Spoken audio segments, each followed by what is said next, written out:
আমরা যাকে নির্বাচিত করব তিনি ইনসাফ প্রতিষ্ঠিত করবে এমন মানুষকে নির্বাচিত করতে হবে। এমন মানুষকে আমরা আমাদের জন্য নির্বাচন করতে হবে যিনি ইনসাফ প্রতিষ্ঠিত করবে। সূরা সদের ২৬ নম্বর আয়াতে আল্লাহ বলেন, ইয়া দাউদ ইন্না জাআলনাকা খলিফাতান ফিল আরদি ফাহকুম বাইনান নাসি বিল হক। হে দাউদ, আমি আপনাকে দুনিয়াতে প্রতিনিধি বানাইলাম।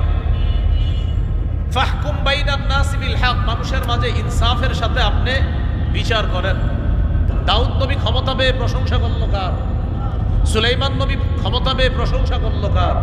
তো দাউদ নবীকে আল্লাহ বলছেন, দাউদ ফাহকুম বাইনান নাসি বিল হক, আপনি মানুষের মাঝে ইনসাফের সাথে ফয়সালা করবেন, বিচার করবেন।